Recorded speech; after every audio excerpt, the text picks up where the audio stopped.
Okay, so La Trobe University acknowledges that this event and our participants are located on the lands of many traditional custodians in Australia.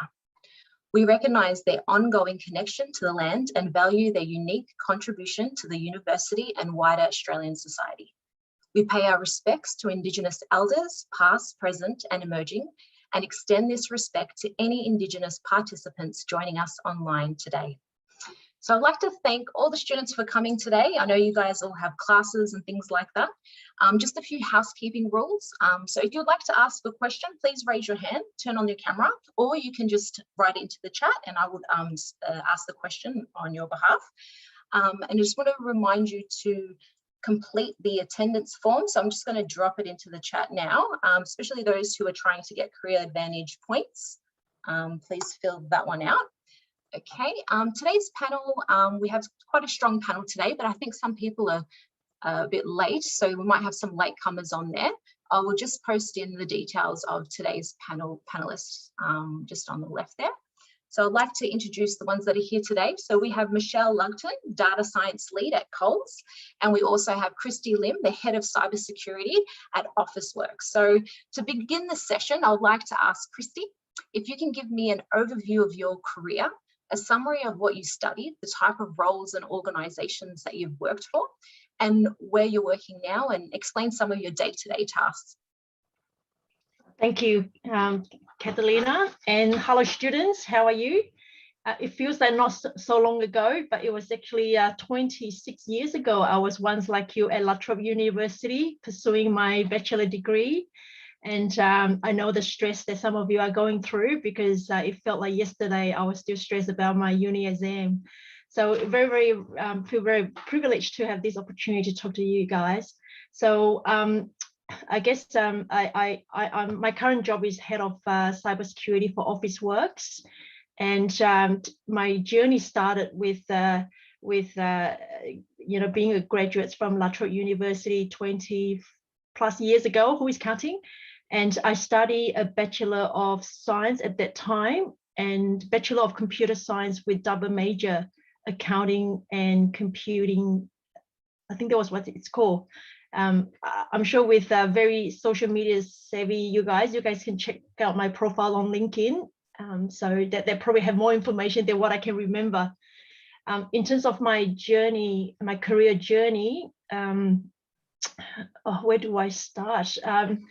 But I guess if I can just start with my current role, and then maybe I can fit in more stories about my journey. But my current role at Officeworks, essentially I'm responsible for the cybersecurity strategy, making sure that Officeworks can continue to be a successful business, serving customers what they want, and they can get Officeworks service and products anywhere they like with confidence that they are shopping with a trusted brand. And that confidence is very much tied to how we protect customers' privacy in terms of their data, their credit card, as they shop with us. So essentially, my job is to make sure that we protect customer data privacy and security so that it doesn't get into the wrong hand of the bad guys. My career started as a consultant. I worked for one of the big four companies. And with my degree, accounting and computing, I was given the option to go into financial auditor or otherwise IT auditor. So I was very fresh in, no one trained me for how to interview. Unlike you guys are in a very good position, you get this opportunity to learn about recruitment. Being a very naive, I asked the recruiter, which job pay more? And you would have guessed IT job pays more than finance. And that was how I get into cyber. So I joke about I choose cybersecurity for money, but to stay in the job for 25 years, it takes more than money to stay in the job. It is no doubt a very stressful job and job with high power, as some people's opinion, but it comes with that great responsibility. I'm sure you guys can think of the people who said that in some of the movies that you've watched. So that's how I felt at times in my job. My job comes with great responsibility, great power, and it's a really true privilege to be in. But cybersecurity is a big challenge for many organizations, and therefore, for you people who are studying in cybersecurity and have a passion for cybersecurity, I'm very excited about your future, because we need new people joining that industry to help organization to better manage the data security. I can go on and on, given the history I've been in the cybersecurity world, Catalina. So I might just stop it there, and let Michelle have a chance to introduce herself. Thanks, Christie. And just reading some of the comments. So James Ibrahim said, with great knowledge comes great power. So thanks, James, for your input on that. So next we have Michelle Lugton. So Michelle, she's a data science lead at Coles. So if you can tell us a little bit about your career, your transition from uni to your first job, and what you're working on now, and explain some of your day-to-day tasks and responsibilities. Cool, thanks, Kat. Hi, everyone. Michelle here.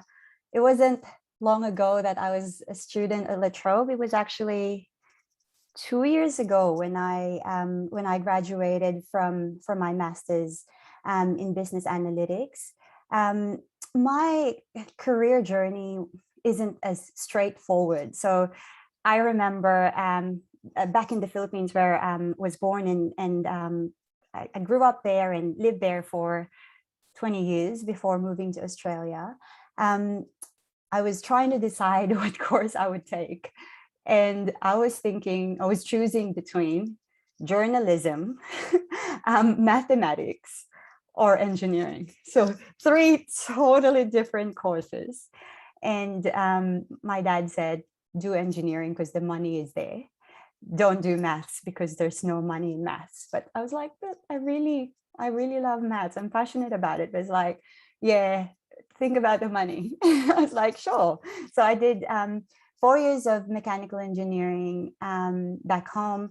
And then at the end of my 4th year, the whole family decided to migrate to Australia. And I had a choice whether to stay there to finish the course and risk not being able to go to Australia at all, or move to Australia with my family, which I did. So when we moved to Australia, I was given the chance to continue my studies. So it was either I continue my course that I started back home in mechanical engineering, or I can do a course that I want. And because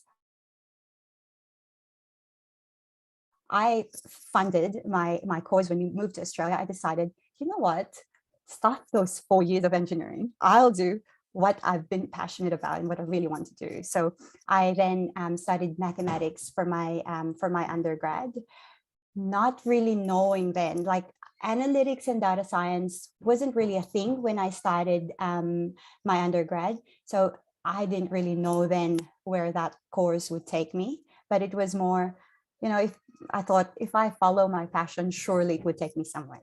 So I studied mathematics, and then I did a placement at in the analytics department at Crown Casino in Melbourne in my last year of uni.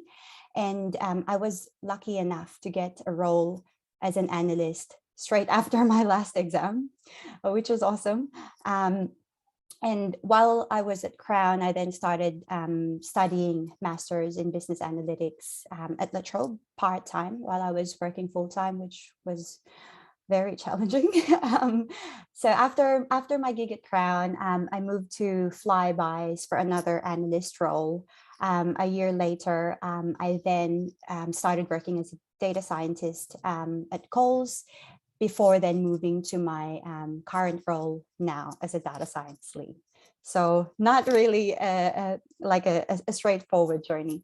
So my role as a data science lead, so I lead a team of beautiful minds, so I always say, of data scientists. So mainly to deliver key analytical projects at Coles, from planning and scoping requirements with our stakeholders, to working with my team to brainstorm, develop and implement technical solutions. So I've worked on a lot of different data science projects, but I think the biggest one that I've been working on is focused on range optimization, which ensures that every cold store has the right product range.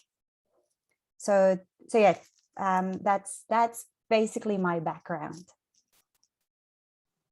Fantastic. Thanks, Michelle, for that. So I'm going to launch into a couple of questions. So the first one, Christie, if you can answer this one. What skills or personal qualities enable graduates to thrive in your profession? So what are some skills and personal qualities that you've seen?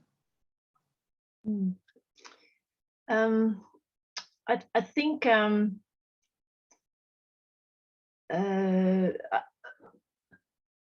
cybersecurity has a very broad range of different domains. So we require different sets of qualities and skill sets. So if I think about in the risk and compliance, we need someone with ability to translate a boring regulation into how do we practice that in real life. So that ability to articulate and translate a legal statement into this is what it means to our business. So the quality there I'll be looking for are people who can do research independently, study on their own of a piece of legislation, and then go through the discipline of structuring how do we going to apply this 500 requirements into our business process where it makes sense. So the acumen around articulating why the compliance is bringing value to our business is very important, because no longer organization would say we just do it for the purpose of meeting the law or legislation. They also want to know, for me to invest money in your compliance program, I need to know how is that going to help build our business. So the quality I'll be looking for in that graduates is someone who have the patience to do research and have the ability to study something new and then translate in a format that business audience can understand, appreciate. And then if I take another extreme of what kind of jobs we're looking for in cybersecurity world, it's say in the security operations, threat intelligence, and threat hunting and analyzing logs. So that type of role require qualities in terms of ability to digest a large amount of data, a bit like data scientists in a sense. Actually, now I think about Michelle as well. In the system logs, we have a lot of data tracking what the system do, what the user do. And the SecOps analyst in this case, quite often in a junior role, needs to have the ability to understand the format of the data and then break it down into a data modeling to understand what is normal and what is not normal, right? Well, so I guess the skill required there is ability to learn a new tool and understand the data sets, have strong database skill sets behind them, how to format unstructured data into a structured data, produce trend analysis report. So I think that will be something really useful for graduates to come and show that they have ability to massage large amount of data and put into something meaningful. Thanks, Christie. And Michelle, do you have any other skills and qualities that you would like to add? Yes, I agree with Christie in terms of ability to quickly learn, for sure. And it's a world of big data now, right? Everywhere you go, you have data. So that ability to, like what Christie said, massage that data and turn it into something insightful is definitely a skill that thrive in this industry. I'd also kind of answer that question a bit differently. So, I can talk about all the technical skills that's required to be successful in the data science space. However, those skills you see them in job advertisements, right? But so let me talk about a bit of or some of the soft skills that you actually don't see recruiters or employers include in their job advertisement. So, in terms of soft skills, I think business acumen is number one. There are plenty of grads in the industry who can do the job. And, when you finish uni, you all have sort of the same skills that you learn from uni, right? So I'm sure you'd be able to do the job and complete any tasks that will be given to you. But I find that only a few can look at the results and go, does this make business sense? It looks technically sensible. I look at the formulation and the equation, the mathematical equation, and it looks brilliant and spot on. But is it operationally implementable? And also the other thing, being able to engage and work effectively with stakeholders, especially those non-technical ones, and the ability to translate technical concepts to your non-technical audience, I think are also as important. Thanks, Michelle. So I can see that James Ibrahim has a question, and I also got a couple of questions on chat, but I'll go to James first if you wanted to ask your question. Yeah, so I had a question for Christie. So I was just wondering, in terms of the, I guess the auditing kind of stuff and risk and compliance and all that, I feel like that's kind of the more boring side of cybersecurity. In terms of like the fun stuff where you look at threats and threat analysis and all that kind of stuff, as a graduate, is that something that graduates can get straight into, or is that something that kind of takes time, or for it, like for someone new to the field who doesn't have much industry experience? Because that's kind of probably where I'm more interested in cybersecurity, as opposed to auditing and just working with legal stuff. I prefer the more tech savvy kind of side of cybersecurity. Thank you for sharing that, James. First, I would say both are equally important. So, which is why we need different sets of personality, skill set, characteristic to really form the cybersecurity team to protect organization. It may not seem that way, but it's risk and compliance that gets security team the budget, the funding, and the compliance tick. Without the risk and compliance under control, it's very hard for the cool and fun things to get the money. So I guess that's important context, I think, for anyone that wants to join a security team, to appreciate each other. That's what's required to form a good team, a good cybersecurity team. But let's talk about the fun and cool things in the SecOps world. Is there opportunity for the graduates to join? Absolutely.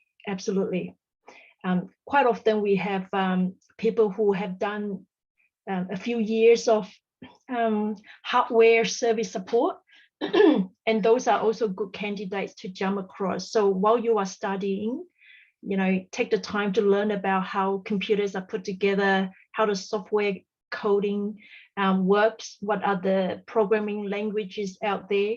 Because if you think about the cyber attack, they are all targeting your software, if not your hardware or operating systems, and that's where the knowledge, the fundamentals of how software development works and how a operating system supporting the software to run, those are very, very fundamental knowledge to come into the role. And definitely there is opportunity for graduates to join the SecOps side of function and learn from the foundation and gain the experience from there. So James, certainly there is junior position in that SecOps as well. And the risk and compliance role, as boring as it sounds, it actually requires a lot of skill sets to keep your audience the confidence that you have got cybersecurity under control for your organization. So I wouldn't underestimate the significance of risk and compliance. The work may be dry, but it's nevertheless very, very critical for our success. Yeah, thanks for that. And just a follow-up question. Just conscious that there's quite a few other people who like to get the chance to ask a question, but when you say SecOps, I know that there's a lot of terminology in cybersecurity. SecOps being security operations, as far as I know it. There's all sorts of terms like DevOps as well, development or whatever operations. Could you distinguish kind of those two? I guess I'm sure there's more areas, but yeah, what the fundamental differences are in those areas? Good question, James. So I'll talk about DevOps first. So DevOps are very much software development and how to support a piece of software oriented. So that tends to be very much focused on the working with software development as well as the software support team to make sure that we protect that digital product securely. But when I use SecOps, it cover broader sense of security operation, things like how do we protect network security, 24/7 monitoring, threat intel, incident response. So SecOps has a broader coverage of the entire organization security, starting from network, endpoint, all the way to the data security. Yeah, hopefully that gives you a bit of context, but DevOps tends to be more oriented to the software development. How do we secure the software development lifecycle to make sure there is continuous security monitoring, vulnerability assessment, testing, and as well as the whole life cycle of the application as it moves into production.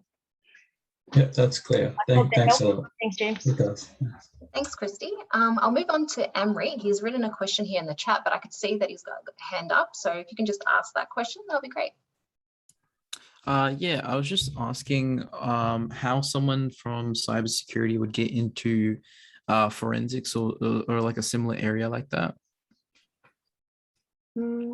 There is specialized course for digital forensic, and that job usually leads to becoming a digital forensic analyst or investigator type of role.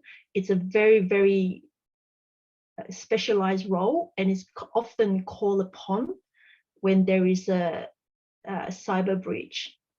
And it's the type of skill you don't use on a day-to-day, but you only use when there is specific security breach that you need some deep dive forensic investigation of someone's hard disk to see if any detailed analysis of the user activities to investigate what happened, for instance. Certainly you can work towards that by studying the specialized course that look at forensic investigation. I'm sure there's a certification on SANS course, but to get to that specialty, I guess the jobs for digital forensic is probably very, very, very limited, but nevertheless, it's available out there. From my experience, I only hire digital forensic investigator when there is a high value, high risk incidents. It's not the type of skill I hire every day. I use every day. Yeah. Does that answer your question, Amri? Yeah. Thanks. Okay, so now the next question is coming from our chat. This question's for Christy. Where do you see cybersecurity in the next decade? So that's from Rohit. Ooh, well, I can't even see it beyond the next 3 years, to be honest. Thank you for that question. Certainly in my last 20 years, cybersecurity has changed so much. When I started my career, cybersecurity term didn't even exist. it was regarded as IT controls, and then gradually become data security and information security, where organizations start to realize it's not about the data sets, the database, it's about the information we are protecting. And then from there, it becomes a cybersecurity. So it changes a lot in the last 20 years from where I begin. And where would it be in 10 years? I think cybersecurity will go beyond where we are protecting today, which is within the perimeter of our organization. So as I work for Officeworks, my scope of responsibility, if you like, is about protecting the border and everything inside, as well as the machines that we give out to our contractors or staff to use. But I think in 10 years, whatever in the similar role, and if I'm doing a similar role, my scope of protection will go very, very much broader than that. Given, companies are starting and have been using IoT, encourage personal devices, and also inviting third party to connect, and that will continue to be a norm. And the more and more we trusting personal devices like BYOD, bring your own device, as well as third party, because organization may not want to keep buying devices, right? So we want to start trusting our third party to use their device. I think the role, my role, or at any role similar to mine, will start to become a lot broader, that we cannot just look at what's within our border and as our direct protection. So I think that in terms of the cybersecurity role will become very, very big. Hopefully not more challenging than what it is today. Yes, I guess there's no surprise if you Google it. A lot of cybersecurity professionals like me are working long hours and constantly under a lot of pressure to make sure that we don't overlook simple things. And it's those simple things that we sometimes overlook, they will come back to bite us. Yeah, I don't mean to scare you, but I hope that it inspires you to join the forces, because in the industry, we are in shortage of people with passions for high challenging job and have that strong dedication to, I'm not just doing a job, I'm here to do a right thing by the innocent people who are being taken advantage by the bad guy.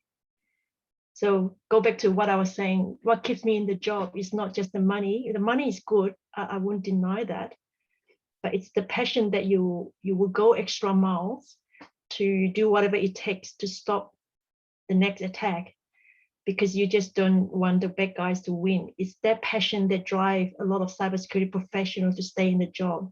Without that passion, you will find the job is stressful. It's just not worth putting your 100%.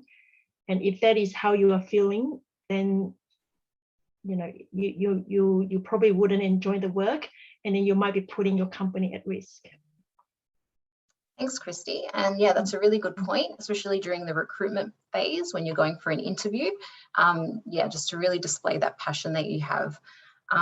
So we'll move on to the next question in the chat. So Habib has asked, and I'll direct this one at Michelle, what about those technical skills and abilities which are not usually described in the job description, but still make a difference for an individual in the workplace? Cool. I was going to type my response in the chat, and then I got lazy, and I thought I'll just say my answer. So I think in terms of technical skills, going back to when I finished my undergrad, because I did pure maths, I thought that the technical skills that I learned at uni, I will just directly apply to the tasks that I'll be given when I start my job. So I was doing integration and derivatives in my undergrad, and I thought, surely I will just need to directly apply those skills.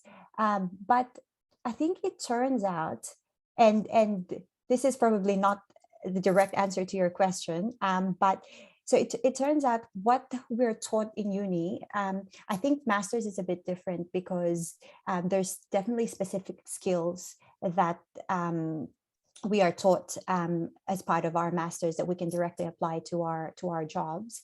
But I think more importantly, regardless if it's an undergrad or master's, it's the problem solving skill. It's the ability to look at a problem, dissect it, think outside the box, and come up with a solution. I think problem solving skill is not something that employers or recruiters explicitly mention in their job ads, but definitely a skill that when I interview candidates, I usually ask questions to really flesh out how they would solve the problem. And it's not quite getting to the 100% correct answer, but also their thinking, their thought process on how to get there, if that makes sense. Thanks, Michelle. And I'll just hand it over to Ian Tan, who would like to ask a question. You'll see your hand up there. Hey, hi, Catalina. Thank you. Yeah, my question is for Christie. Being a recent graduate for cybersecurity, I'm actually asking in this on the other side of James's question. So I'm more keen on the risk and compliance side of cybersecurity, and I'm just keen to know from you, like, how would I get to? What would your recommendations be on how to get my foot in the door? You mentioned for like technical side of it, like, you know, getting certifications and all those things. But then for risk and compliance, like, what would your recommendations be for that one? I guess there are many industry standards there, Ian. Thank you for the questions. So there's a risk of trying to study all of them, which is probably not a good use of your time. But certainly there are a few key ones that we know in Australia, businesses that a lot of businesses have to comply, if not have to follow as a best practice. So I guess as a graduate, as your side reading, you could study COBIT. COBIT is, I think it stands for Common Objective for IT Control. And the reason why COBIT is still popular, because a lot of the big four companies, they built their audit program based on COBIT. Mm-hmm. And then from the practice, being part of the internal security team, we tend to use ISO standards, 27000 and 7001 and 2. So if you look up ISO standards, that's a good reference to get familiar with. So I guess as you go for interview, if I'm your interviewer, I'll be looking to see if you have some knowledge about what ISO domains and how they relate to the regulations, for instance. All right. The last one is NIST, N-I-S-T, Cybersecurity Framework. And they're all US based, isn't it? ISO and NIST, they're all US based, but they are global best practice reference. So if you find some time to read about those three standards, it will put you in a really good position when you interview for your first job, showing your interviewer that you are doing some study about industry standards. Okay, thank you. Just as a follow-up though, because I remember we discussed in some, like, I think we had some subjects, a couple of them, which discussed those standards. Do you recommend that I take the certifications as well prior to like applying for jobs and roles? You might need to check the website for the certification. There are certifications that require work experience. Oh, okay. So you can study. Those organizations usually welcome you to study and take the exam, but you may not be qualified for the certification until you have certain years of experience. Okay. Yeah. All right. Thank you so much. Pleasure. Thanks, Christie. And just on that, we have a similar question. Do certifications or volunteering in cybersecurity help with the recruitment process? So how do you stand out and prove skills to employers? And that's from Rohit. I haven't come across voluntary in cybersecurity team, to be honest. I guess we do treat cybersecurity role as highly sensitive role. So perhaps the voluntary opportunity has never been suggested. Having said, it is a good idea. So I might even share that idea with our HR department. Certainly they can get some legal paperwork in place to make sure the volunteer is abide by the similar contract that our employees sign up. But it's a good idea. Thanks for that suggestion.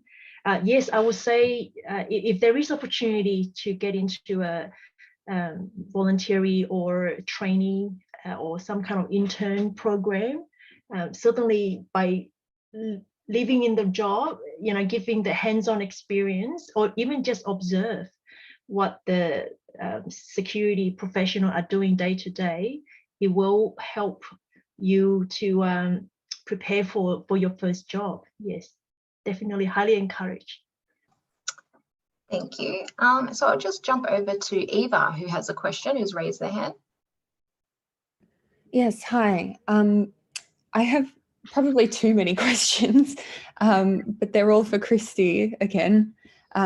So I guess I'll just say the one that I actually feel most is relevant to me, which is it's quite intimidating for me to think about the prospects of going into such a male-dominated workforce in cybersecurity. And it's great that we have 2 women representing STEM on the panel there, but I'm wondering if that actually has been a challenge for you at all, and like how it's been overcome, and yeah, just more about that.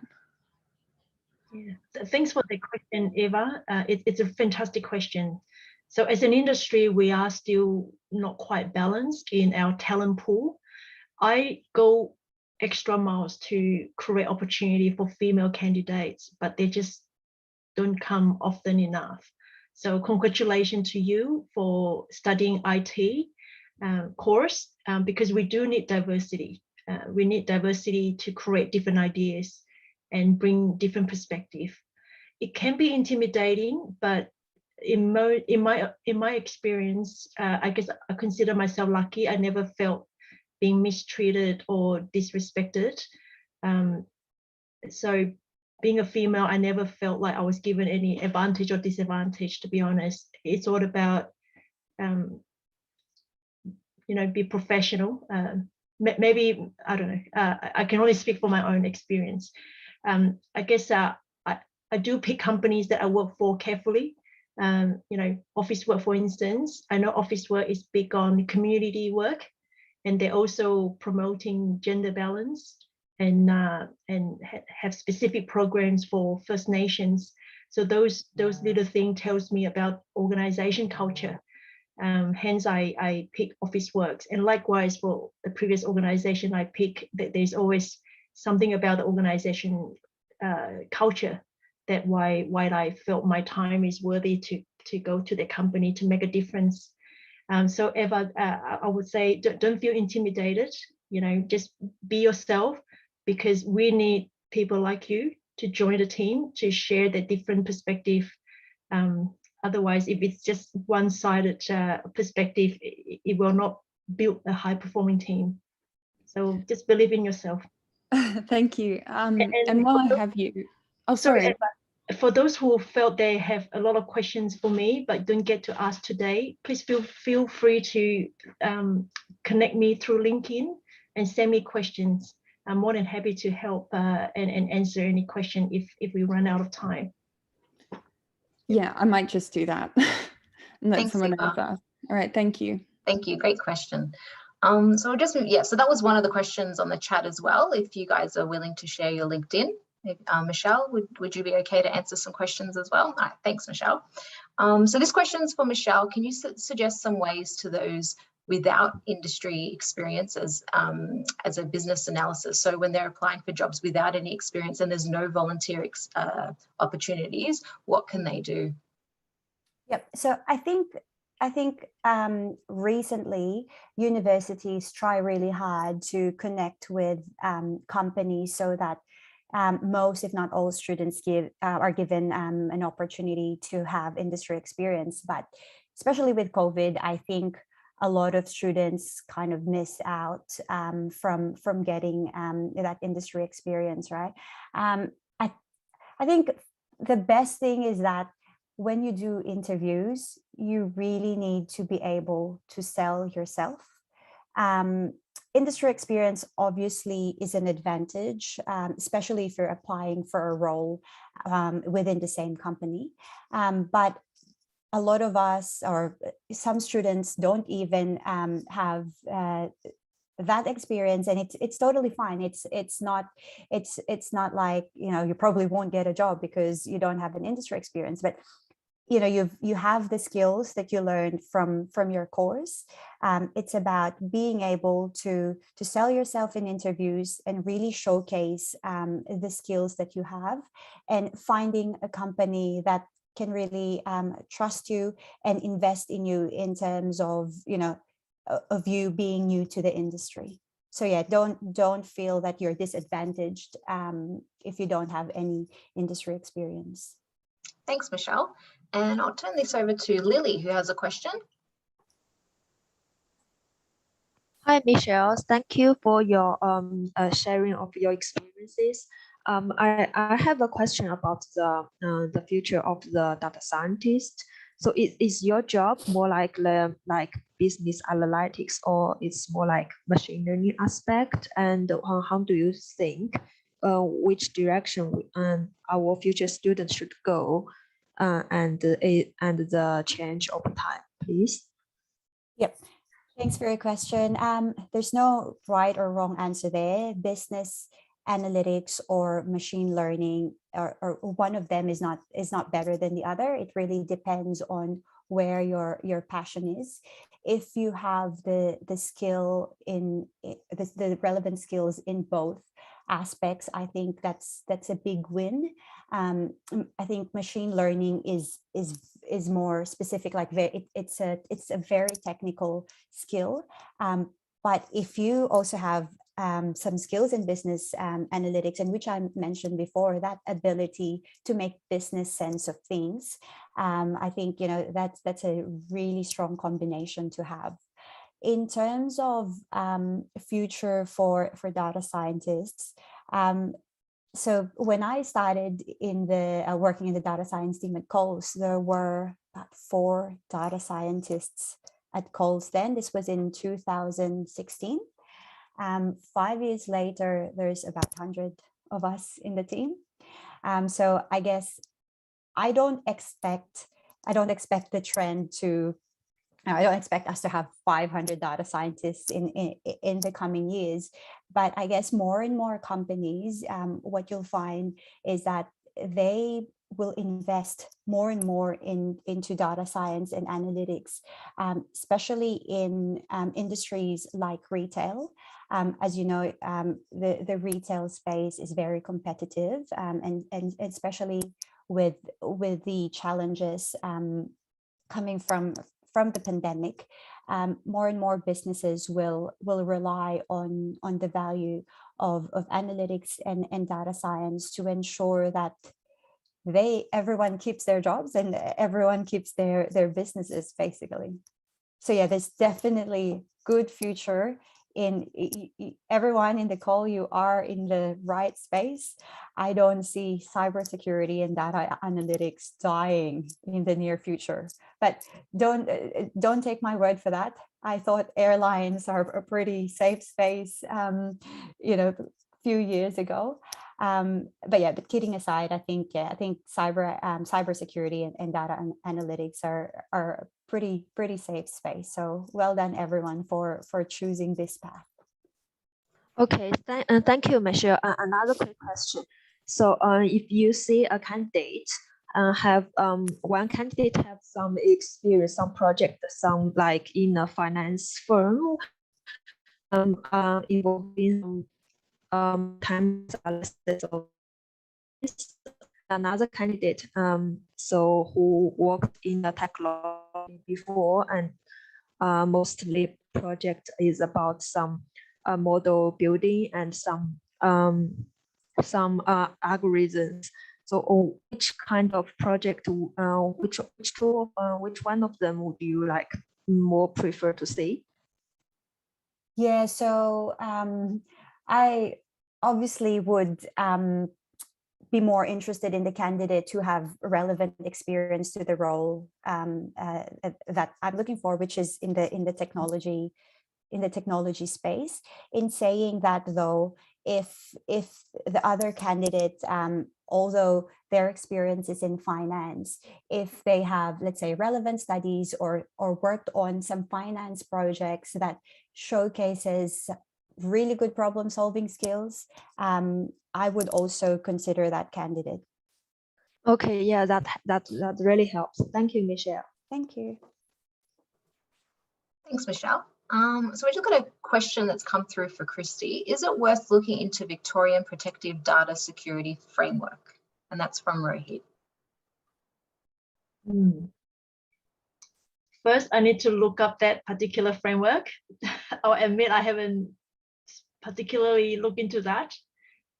If it sounds like a Victorian government framework, then I'm more familiar with the ISM, Information Security Manual, which is from the federal government. And in that case, yes. So for Australian government agency, and I think organization that wants to do business with Australian government agencies, there is a requirement that those organizations must comply with IRAP, which basically is a compliance of the Information Security Manual. So IRAP certification. So there is plenty of job in terms of joining the IRAP auditing company to help organization get the certification. So that's a good career option to explore as well. Become an auditor that help organization get the certification. But apologies, I'm not familiar with the Victoria Information Security Framework. I hope that helps. Yeah, that's okay. We've got another question here for Christie. How do we transition into our first job in cybersecurity after graduation? What do we do during and after graduation to get into a job in industry? So I feel like that question's more, where do we find these jobs? Like, are they on Seek, and where are they promoted? There's certainly jobs on Seek, certainly try on Seek and LinkedIn, even jobs that might say, we need 1 to 3 years experience, but don't be shy, still put your application in, because you never know what the candidates or the organization they're hiring, they might be open to hire a junior, looking for someone with quality in the soft skill sides. So don't be shy, even the job description doesn't exactly meet your years of experience. I think the transition from being a student to your first job, what I learned, because I've interviewed a lot of candidates, what I learned was a lot of candidates, the mistake they make, especially for young graduates who never work in a real world, they come to the organization with the expectation that everything will lay out for them. If you come to a job thinking a company will lay out the policies, procedures, have all the tools that you need to do your job successfully, that is a wrong expectation. So I would encourage you guys to think about the company need you to come in and solve problems that they can't solve, or otherwise solve problems in the more efficient way so the company can continue to grow and improve. So always come to the job interview with the mindset that You're going to do a lot of self-study. You're going to challenge the current process if it doesn't make sense. You know, always show that you have courage to challenge. Why am I doing this work? How do I contribute to the overall company success? So instead of just accepting the job order, instead of just coming to the role expecting your manager will tell you what to do, prepare to ask more questions. Ask your manager, why am I task and how is this task contribute to the team success? Yeah, so I think that mindset change will put you in a better position to show your manager that you are going to help him improve or help her improve, instead of, hang on, I'm hiring someone, they're waiting for me to tell them what to do. I hope that makes sense. So that transition, I think, is important. Unlike as a student, I think I remember 20 plus years ago as a student, I always go to my lecturer, tell me what to do, give me instruction, give me exam paper to practice. But going into the real world, it's important that you show initiative, that you will, I guess, create your own path and find your ways. Of course, company will always to give you the guidance, instruction, the template to help you to be successful, but try not to come in with that expectation that it's by default, because it doesn't always lay out for you. And a lot of organizations, they don't have the process in place, which is why they're hiring people to come in and build those processes. Yeah. Thanks, I Christie. hope that makes sense. Thank you. It does. A lot of the students have written, Habiba said, that's very helpful advice. Rohit said, very nice. And Shabin said, thank you. So moving on just to the topic of COVID. So what has COVID done to impact graduates with the recruitment process, now that everything's online with their learning, and now they're going to transition as graduates? Is the market saturated with graduate applications? So what's the market trends like?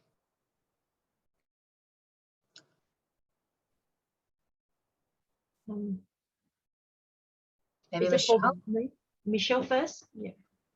I would say that that's probably best answered by someone from recruitment. I know that so Cole's graduate program is obviously specific to grads.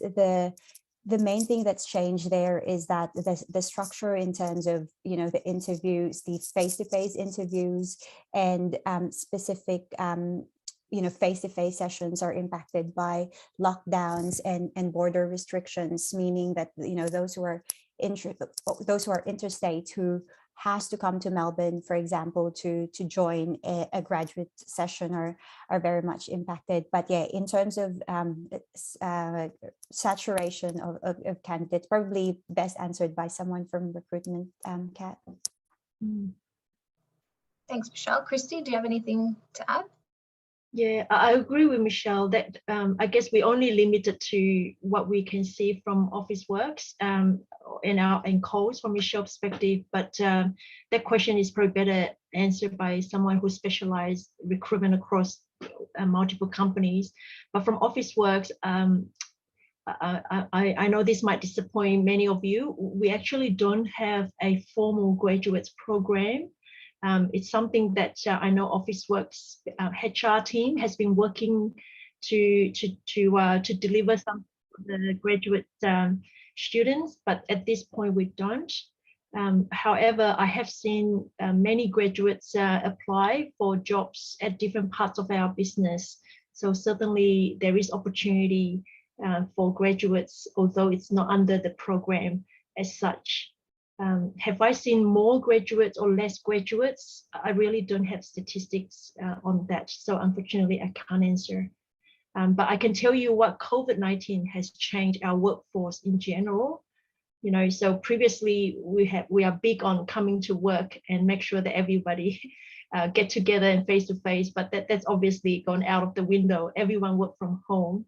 So from an IT workforce, it just means that we need to get better at sourcing the laptops, and even now we're thinking about creating virtual desktop for for our workforce to log into work, so that we don't need to wait for 4 weeks to then get a laptop and ship it out to the new employee who can't wait to start their job. So I guess depending on when you're joining the workforce, don't be surprised. You might be given just a link to access your company's system so that you can start your first day at work. Because there is a big shortage of computer hardware in the market given the COVID-19 effect. So a company like Officeworks, we are looking at changing the way we work by giving employees a virtual desktop as their corporate machine to work from home. So that's something interesting to watch out for the future. Thanks, Christie. So we're just on 1 o'clock, so we'll probably have to wrap up this session. I don't know, a lot of people have classes. So just the final question, and if any questions have been gone unanswered, please connect with Christie and Michelle on LinkedIn and ask your questions to them. So the final question is, what would you tell your younger self during your final year of your degree? So if you were to go back in time, what's some advice that you would give yourself? So start with you, Michelle. Thanks, Kat. Very interesting question. I feel like my younger self is like like ages away from today. So I think I would say don't worry about the money in your first year. And I think Christie kind of touched on this before. If you think about it, you'll be working for at least 8 hours a day, every single day for 5 days. Sounds so cliche, but please trust me on this. Find a job that you really enjoy. There is obviously we have bills to pay. We want to save money for the future. So you won't be doing voluntary work just for the job that you love, right? But especially in your first year, don't chase the big bucks. Find something that is worth waking up for, like working up for and getting up and getting ready and spending 8 hours of your life every day. Choose a job where you can learn a variety of skills, especially in your first few years in the industry, so that the more skills that you learn in your first few years, let's say at the end of the second year, you can go, actually that skill, it's good to learn, but I'm not going to pursue it. This skill, actually, I will pursue. So then that will help you decide what path to take after those first few years. Also, choose a company with a good culture, and especially with social media now and LinkedIn.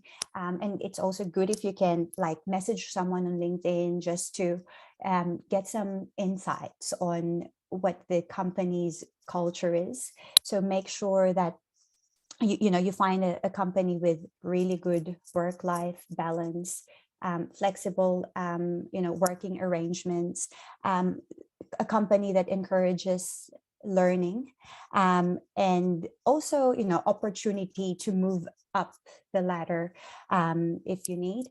In interviews, just be confident, and I've mentioned this before. Ask silly questions and really sell yourself well. In interviews, most of the time you won't know your interviewers. Just fake the confidence. Just go up there and go, okay, I'll set aside my nerves. I can just be as confident as I can be, even if that's not even yourself. And yeah, just be confident. And when you're not nervous, I know this is easy to say, when you're not nervous, that's when you actually bring out your best self. And yeah, don't be afraid to fail. There will be a lot, you will be doing a lot of interviews, hopefully not receiving a lot of calls saying that you're not successful, but that's a part of life. You learn from them, use them as building blocks. And yeah, I'm really looking forward to hopefully working with some of you in the future. Thank you, Michelle. What about you, Christie? What's your word of advice? For my younger self, I agree with everything Michelle said. I would tell my younger self all of the things that Michelle said. I think I would add one more, which is have more fun while you are younger. And, you know, I guess through having fun, you discover what you are passionate about. Very rare you discover your passion from doing just a 9-to-5 job. You discover your passion by doing something that you find it really fun to do, and then slowly but steadily you discover that's what you're really passionate about. And then the next thing, I just echo what Michelle said, it's just learn multiple skills. Don't limit yourself to just one particular role or one particular type of function. Explore different type of roles, and through those different position roles, you might discover where your sweet spots are. You know, I've gone through the exercise of mapping where my strengths are and where I will never be good at. And you know, the trick here is don't focus on what you're not good at. Focus on what your strength and what your passionate areas, and then just keep growing in those areas. And believe in yourself, which is what I would tell my younger self. Believe in myself, that inner voice that tell you can't do it, this is scary, you know, I'm not good enough. All those are just negative energy that I would tell my younger self, don't listen to them, because I have my strength and quality that I can contribute. And if I focus on those, I'll become better each day and be the best of myself. Thank you, Christie. So that brings us to the end of our panelist session today. I just wanted to apologise on behalf of the other panelists who didn't show up today. Unfortunately, they had some last-minute work commitments and had to pull out in the last minute, so apologies for that. But thank you to Christie and Michelle.